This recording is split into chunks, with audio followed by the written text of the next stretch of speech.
Hello everyone, সবাইকে স্বাগতম। আমি আজকে ইংরেজির সেকেন্ড পার্ট ক্লাস 8-এর জন্য বাকি অংশটা আলোচনা করব। যে আমরা বিগত ক্লাসে গ্রামারের যে চেঞ্জিং সেন্টেন্স, ট্রান্সফরমেশন সেন্টেন্সের বিস্তারিত আলোচনা করে কিছু রুলস আমরা করিয়েছি। আজকে বাকি রুলস করে আমরা করার চেষ্টা করব। তো প্রথম রুলস আমরা চলে যাই আজকের, সেটা হচ্ছে এভরি প্লাস নাউন যদি হয় তাহলে এভরি প্লাস নাউন যদি হয় অ্যাফার্মেটিভে তাহলে আমরা নেগেটিভে কি করব। যেমন everybody knows him, এটাকে আমরা নেগেটিভ করব। আমরা এখানে দেখতে পাচ্ছি যে এভরি প্লাস নাউন আছে, এভরি প্লাস নাউন, যেমন এভরি আছে এবং নাউন বডি রয়েছে। তাহলে আমরা নেগেটিভের প্রথমে দিতে হবে there is no. There was no হয় যদি ভার্ব হয় ফার্স্ট ফর্ম, যদি ভার্ব হয় প্রেজেন্ট ফর্ম তাহলে দেয়ার ইজ নো। ভার্ব যদি হয় ফার্স্ট ফর্ম তাহলে হবে দেয়ার ওয়াজ নো। এরপরে হচ্ছে যে এই নাউনটা এখানে বসবে, তারপরে বার্ট বসবে। There is no, there was no, এই জিনিসটা মনে রাখতে হবে, আর বার্ট মনে রাখতে হবে। আর তো নাউন এটা আমরা এখান থেকে নিয়েছি। এরপরে বাকি অংশ যা আছে এটা পুরো যেভাবে আছে অপরিবর্তনীয়ভাবে বসে যাবে। ওকে, এখানে একটা বিকল্প রুলস আছে, সেটা করতেই হবে, কারণ হচ্ছে আমরা অনেক সময় নেগেটিভ থেকে তো আমরা অ্যাফার্মেটিভ করতে হয়। তো বিকল্প রুলস যদি জানা না থাকে তাহলে আমরা এটা অজানা থেকে যাবে, আমরা অ্যাফার্মেটিভ করতে পারবো না। তো সেটা হচ্ছে সেম নিয়ম, যে দেয়ার ইজ নো বডি, এখানে এসে একটু পরিবর্তন, সেটা হচ্ছে বার্ট এর পরিবর্তে এখানে হু বসবে। হু রিলেটিভ প্রোনাউন, এটা যদি ব্যক্তি হয় তাহলে বসে, বস্তু বা অন্য ধরনের প্রাণী, মানুষ না হয়ে যদি হয় তাহলে দ্যাট বসবে। এটার পরে আবার এখানে ডু নট, ডিড নট অথবা ডাজ নট বসে, সেটা হচ্ছে ভার্ব অনুসারে। ভার্ব যদি হয় প্রেজেন্ট ফর্ম তাহলে এখানে ডু নট অথবা ডাজ নট। তো এখানে যেহেতু ভার্বের সাথে এস আছে সে কারণে আমরা ডাজ নট বসাবো, ডাজ নট বসাবো। এরপরে ভার্ব, এরপরে বাকি অংশ যেভাবে আছে সেভাবেই বসবে। এখানে আমরা এস এখানে যেই নেই, কারণ হচ্ছে আমরা জানি যে ডু নট, ডাজ নট এবং ডিড নট হলে এগুলোর পরে ভার্ব প্রেজেন্ট ফর্ম হয়। ওকে, এই হচ্ছে বিকল্প নিয়ম। আমরা পরবর্তী রুলসে যাব। সেই রুলসটি হচ্ছে টু টু। যেমন টু টু, এটা কীভাবে বলবো? যেমন অ্যাফার্মেটিভে যদি থাকে যে he is too sick to speak, সে এত দুর্বল যে কথা বলতে পারে না, এটা নেগেটিভ অর্থ প্রকাশ করলে এটা অ্যাফার্মেটিভ, কারণ কোনো নেগেটিভ ওয়ার্ড এখানে নেই। তো এখন আমরা করবো কি, নেগেটিভ কিভাবে করি, সেটা হচ্ছে সাবজেক্ট এবং ভার্ব অপরিবর্তনীয় থাকবে। টু এর পরিবর্তে এখানে সো বসবে। টু এবং টু এর মাঝখানে যে অংশগুলি থাকে সেই অংশগুলি সেমলি বসে যাবে। তারপরে টু এর পরিবর্তে দ্যাট বসবে। দ্যাট বসানোর পরে একটা সাবজেক্ট বসবে। এই সাবজেক্টটা হলো এইখানে, খেয়াল করতে হবে, এইখানে যদি কোনো পার্সোনাল সাবজেক্ট থাকে, ব্যক্তিকে বোঝায়, তাহলে সেটা এখানে আবার বসবে। তবে এটা যদি প্রোনাউন হয় তো প্রোনাউন বসবে, যদি নাউন হয় তাহলে নাউনের প্রোনাউন ফর্ম এখানে বসবে। যেমন যদি পুরুষ হয় হি বসবে, যদি মহিলা হয় তাহলে শি বসবে। এরপরে এখানে আমরা ক্যান নট অথবা কুড নট একটা বসাবো। ভার্ব যদি প্রেজেন্ট ফর্ম হয় তাহলে আমরা এখানে ক্যান নট, কান্ট একটা বসাবো। আর যদি এটা হয় ফার্স্ট ফর্ম তাহলে আমরা এখানে বসাবো কুড নট অথবা কুডন্ট। এরপরে আমরা টু এর পরবর্তী অংশ যা আছে তা বসিয়ে দেব। ওকে, এইখানে আরেক বোঝানোর জন্য আমি আরেকটি রুলস দিই, সেটা হলো ফার্স্ট ফর্মের। যদি আমরা ব্যবহার করি যে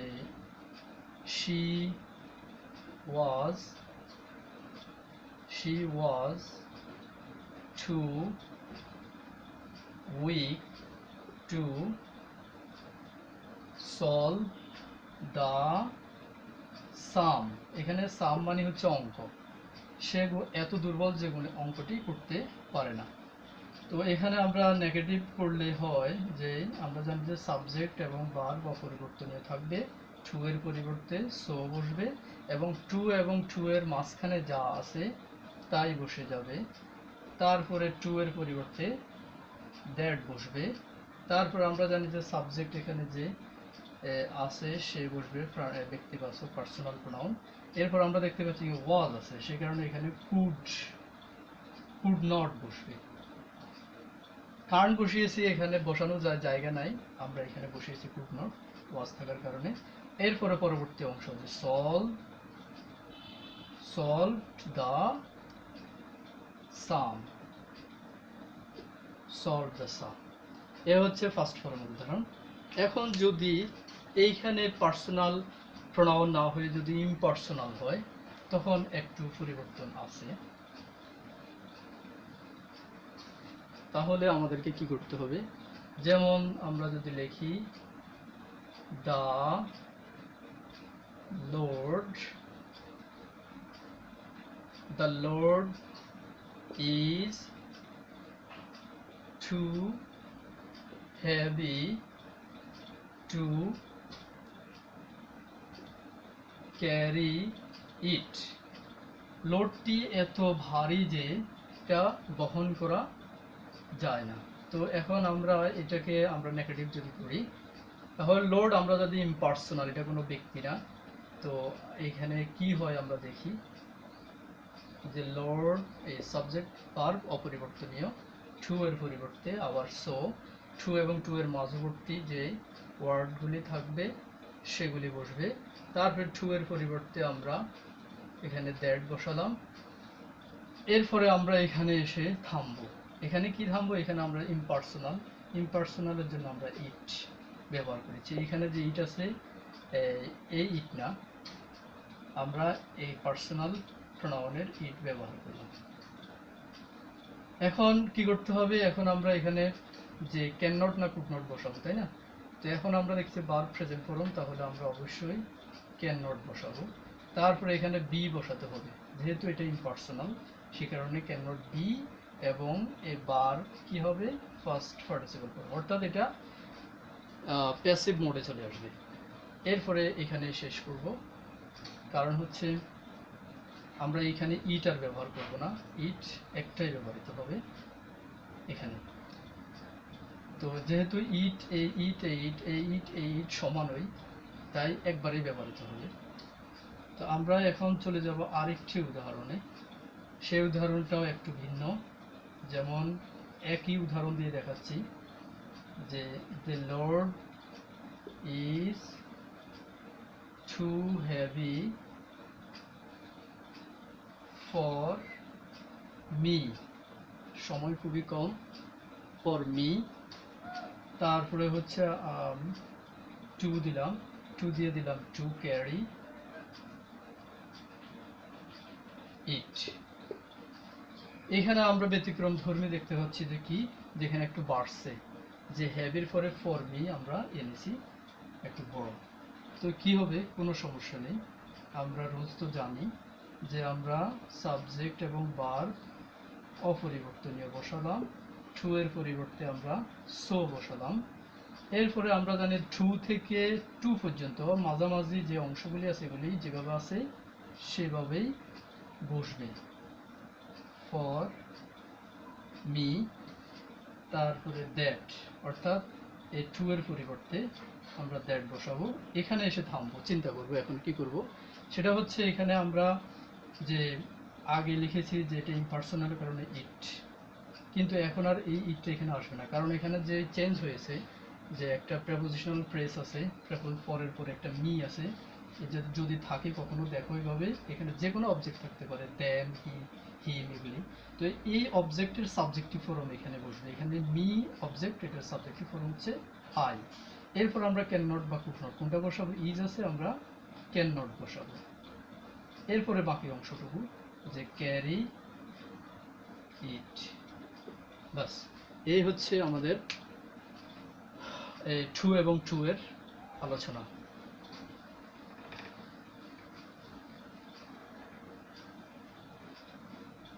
এখন আমরা চলে যাব যে no sooner as soon as এর একটা রুলস আছে, যে অ্যাজ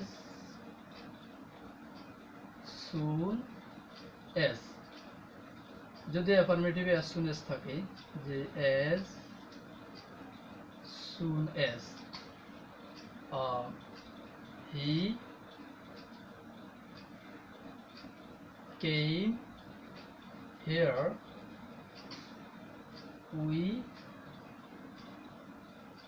stood up। এখানে আমরা নেগেটিভ কি করব, আমরা as soon as দেখলেই আমরা প্রথমে no sooner বসিয়ে ফেলব, no sooner। ওকে, আমরা no sooner বসিয়ে দিব। no sooner বসানোর পরে আমরা দেখব যে সাবজেক্টের পরে ভার্বের রূপ কি। ভার্ব যদি ফার্স্ট ফর্ম থাকে তাহলে আমরা হেড বসাবো, এরপরে এই সাবজেক্টটা বসবে, তারপরে আমরা বাকি অংশটুকু কমা পর্যন্ত বসাবো। তবে এখানে খেয়াল রাখতে হবে যে এটা যে ফার্স্ট ফর্ম, এখানে আমরা ফার্স্ট পার্টিসিপল ফর্ম বসাবো, কারণ এই হেড, হ্যাভ, হ্যাজ আমরা জানি যে এগুলা ফার্স্ট পার্টিসিপল ফর্মকে এগ্রি করে, তাই আমরা এই ফার্স্ট ফর্ম হয়ে যাবে আমাদের ফার্স্ট পার্টিসিপল ফর্ম। তারপর আমরা বলছি যে বাকি কমা পর্যন্ত যেভাবে উঠবে, কমাটা উঠে যাবে, উঠে গিয়ে আমরা ধ্যান বসাবো, তারপরে বাকি অংশ সেন্টেন্স যেভাবে আছে এভাবে বসে যাবে, স্টুড আপ। এরপরে আমরা আরেকটি রুলস, যদি ফার্স্ট ফর্ম না হয়ে অন্য কোনো ফর্ম হয়, আবার as soon as সেন্টেন্সের মাঝখানেও বসতে পারে, বসলে কি হবে আমরা সেটা দেখাচ্ছি। যে এই সেন্টেন্সটাকে আমরা আবার পরিবর্তন করি, যে we stood up as soon as, তারপর আমরা পরবর্তী এই সেন্টেন্সটা লিখলাম যে কি হি as soon as he came here। এখানে আমরা প্রথম সেন্টেন্সকে শেষে নিলাম এবং শেষের সেন্টেন্স প্রথমে আনলাম, কারণ as soon as মাঝখানে দিলাম এবং কমা উঠে গেছে, as soon as মাঝখানে হলে কমা ব্যবহৃত হয় না।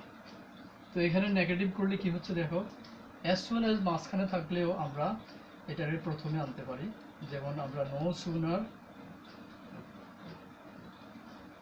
সুনার এখানে লিখবো as soon as এর কারণে। এখন এরপরে আমরা যে বার ফার্স্ট ফর্ম দেখবো, এখানে হেড বসাবো, সাবজেক্ট বসাবো, ভার্বের ফার্স্ট পার্টিসিপল ফর্ম বসাবো সেম, এরপরে আমরা হেয়ার বসাবো, এরপর আমরা দেন বসিয়ে বাকি যে প্রথম সেন্টেন্সটা আছে সেটা এখানে বসিয়ে দিব। ওকে, হ্যাঁ, এ হচ্ছে as soon as এর এই একটা নিয়মের উপরে বিভিন্ন ব্যবহার। তো আরেকটা আমরা এটার উপরে উদাহরণ দেখাবো, যদি ভার্বের রূপ পরিবর্তন হয়ে যায় তাহলে আমরা নো সুনার উপরে কি বসাবো, সেটা হচ্ছে যে as soon as I reach here they went away। as soon as এর অর্থ বোঝায় যে যেই মাত্র সেই মাত্র, বা যখনই তখনই, যেই মাত্রই আমি পৌঁছি এইখানে পৌঁছি সেই মাত্রই তারা পালিয়ে গেল।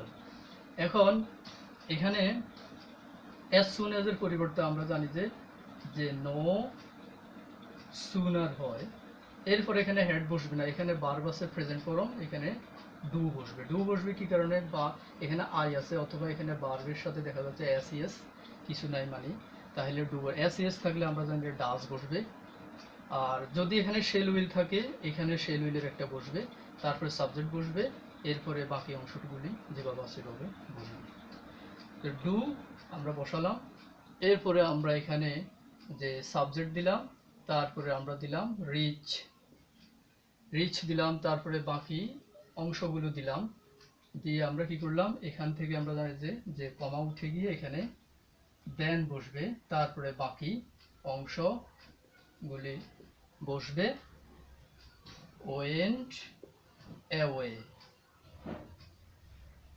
এই হচ্ছে আমাদের no soon as soon as এর যে একটি নিয়ম। তো ডিয়ার লার্নার্স, আমাদের আরেকটি নিয়ম আমরা করব। বিদ্যুৎ চলে গেছে, সেই কারণে হয়তো একটু অস্পষ্ট দেখা যেতে পারে। আমি এর আগেও আরেকটি ক্লাস মিস করেছি এই বিদ্যুৎ চলে যাওয়ার কারণে। তো ডিয়ার লার্নার, এখন আমরা একটা রুলস নিব, একদম সহজ রুলস। সেটা হচ্ছে যে both and, এই ডট এগুলোর মানে তো বুঝে, ডট এগুলো মানে হচ্ছে যে মাঝখানে আরো আরো শব্দ বসবে সেটা। তো এখানে আমরা দিচ্ছি যে হি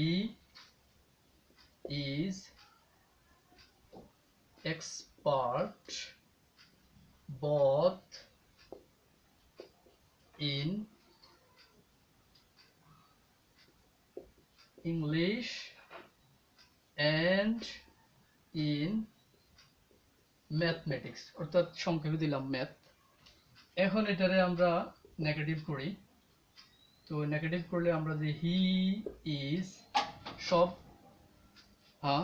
আলহামদুলিল্লাহ কারেন্ট এসেছে। এখন আমরা যে বলছি যে বথ আর এন্ড এর ব্যবহার, বথ এবং এন্ড আছে, এটা একদম সহজ। আমরা সবগুলি যেভাবে আছে এভাবে ব্যবহার করব। করে কি করব, আমরা এই যে বথের পরিবর্তে আমরা শুধু নট অনলি ব্যবহার করব, আর হচ্ছে আবার বাকি অংশগুলি যেভাবে আছে এভাবে ব্যবহার আমরা করব ইংলিশ। এরপরে আমরা এখানে এন্ড দেখতে পাচ্ছি, যে এন্ড এর পরিবর্তে হবে বাট অলসো। এরপরে আবার বাকি অংশ যেভাবে আছে এভাবে ইন ম্যাথ।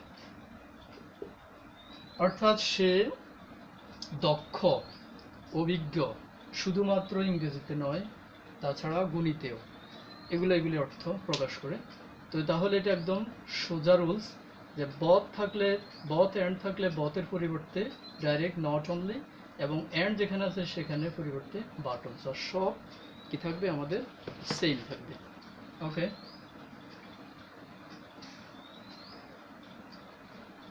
এখন আমরা আরেকটি রুলস দিয়ে আমরা শেষ করব। বাকি আরো দুই তিনটে রুলস থাকতে পারে, এগুলো তোমরা গ্রামারে দেখবে, তোমরা পড়তে হবে, না পড়লে শুধু আমাদেরকে দিয়ে তোমরা শিখতে পারবে না।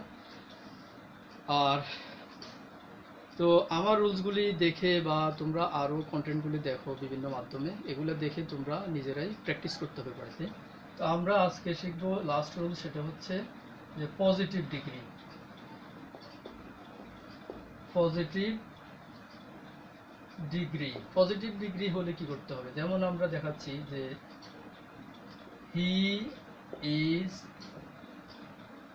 as tall as I, এটারে নেগেটিভ করবে। এখানে আমরা এটা পজিটিভ ডিগ্রি কিভাবে বুঝবো, as এবং as যদি থাকে অনেকটা বোঝা যায়।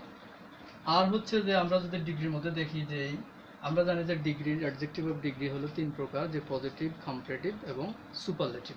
তো পজিটিভ ডিগ্রি এভাবে স্বাভাবিক থাকে, যেগুলি পজিটিভ যে অ্যাডজেক্টিভগুলি স্বাভাবিক থাকে, আমরা তো অ্যাডজেক্টিভ চিনি। আর যদি কম্পারেটিভ হয় তাহলে ইয়ার যুক্ত হয় অথবা মোর থাকে তার সামনে। আর যদি সুপারলেটিভ হয় তাহলে এখানে ইএসটি থাকে শব্দের শেষে, অথবা শব্দের প্রথমে কি থাকে, মোস্ট থাকে। এগুলোর রুলস আছে, তোমরা জানো। তো আমরা অ্যাজ লক্ষ্য করব। অ্যাজ থাকলে এটা আমরা পজিটিভ হিসেবে ধরে নিব, এবং এটা কিভাবে আমরা নেগেটিভ করব মনে রাখতে হবে। এটা নেগেটিভ করলে যা হবে কম্পারেটিভও তাই। যদি পজিটিভ থেকে কম্পারেটিভ করতে বলে একই নিয়ম, আবার অ্যাফার্মেটিভ থেকে নেগেটিভ একই নিয়ম। তো আমরা এখানে প্রথমে সাবজেক্ট এবং ভার্ব অপরিবর্তনীয় থাকবে, তারপর নেগেটিভ করব, যেহেতু এখানে নট দিতে হবে। তো সাবজেক্ট, অক্সিলারি ভার্ব, নট। এরপরে আমরা এখানে এসটা উঠে যাবে, এসটা উঠে গিয়ে এখানে যে পজিটিভ ডিগ্রি অ্যাডজেক্টিভ আছে, অ্যাডজেক্টিভ এটারে আমরা কম্পারেটিভ তৈরি করবো। যেমন আমরা জানি যে এটা কম্পারেটিভ ডিগ্রি হচ্ছে যে আর যুক্ত করতে হবে,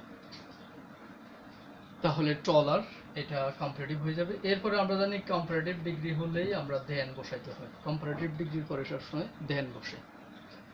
তো ধ্যান বসার পরে এরপরে কি থাকে, সরি এখানে ভুল হয়ে গেছে